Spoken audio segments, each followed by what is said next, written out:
বলছো বৌঠান? উঠলো বাই কটক যাই,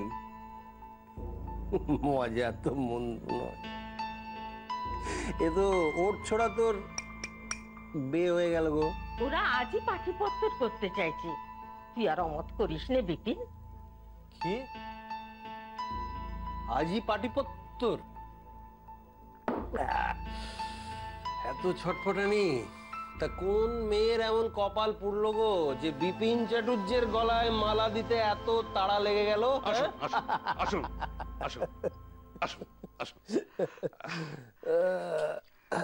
এই যে সাধুচরণ কাকা এসেছেন। বিপিন, মেয়ে কাকা চেনা।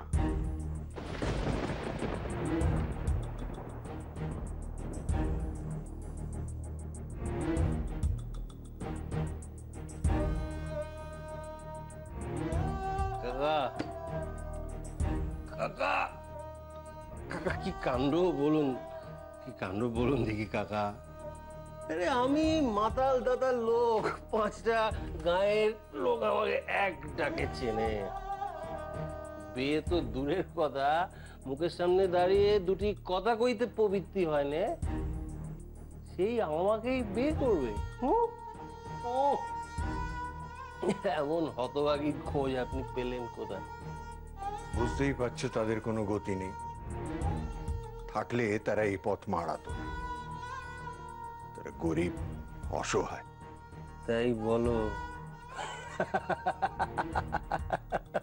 সমাজ সেবা, তাই বলো?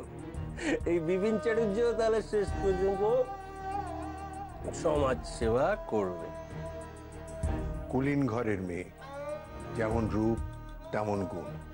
বেধবা মা বিয়ে দিতে পারছে না বলে গাঁয়ের 5 জন তার পেছনে লেগেছে। এ হপ্তায় বিয়ে দিতে না পারলে গাঁ ছাড়া করবে, ভিটে বাঁটি ছাড়া করবে। আমি বলি কি ঠাকুরপো, তুমি রাজি হয়ে যাও। তোমার জন্য তো একটু বড় সড়ো সমস্ত মেয়ে দরকার। তোমার জন্য তো কম দিন থেকে পাত্রে খুঁজছি নে। খুঁজে খুঁজে আমরা হয়রান হয়ে গেছি। দু এক জায়গায় কথাও এগুলো, কিন্তু কোন অনামুখ ভাঙচি দিয়ে দিল।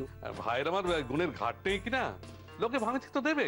রাজলক্ষ্মী কিন্তু অনেক আশা নিয়ে এই সম্বন্ধটা করেছে। ও ভাবছে এই মেয়ে যদি বিপিনের জীবনে আসে তাহলে বিপিন ভালো হয়ে যাবে, সব বদ অভ্যাসও ত্যাগ করবে। আমি ত্যাগ করলেও এই যে আমাকে ত্যাগ করবে না কাকা।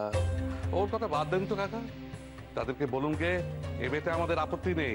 হ্যাঁ হ্যাঁ, যত শিগগিরই হোক তারা যেন এসে দিন ঠিক করে যায়। ঠিক আছে, তাহলে আজই সেখানে গিয়ে পাকা কথা বলে পাটিপত্তর করে আসুন। লোক কি আবার এক দণ্ড দেরি করতে চায়? আমাদের তো কোনো আপত্তি নেই। বিপিন, এই বিপিন, এই বলছি, তোর কোনো আপত্তি নেই? কিসে বলো তো? বেতে। ও কাকা, হ্যাঁ দাদা, আমার তো কোনো কিছুতেই আপত্তি নেই। আমার শুধু একটাই কথা। কি কথা? অভয় দাও তো বলি আমার বেশ কি, অভয় দাও তো বলি আমার বেশ কি, একটি ছটাক সোডার জলে পাকে 3 পোয়া বিস্কি, একটি ছটাক সোডার জলে পাকে 3 পোয়া বিস্কি, অভয় দাও তো বলি আমার বেশ কি, অভয় দাও তো বলি আমার বেশ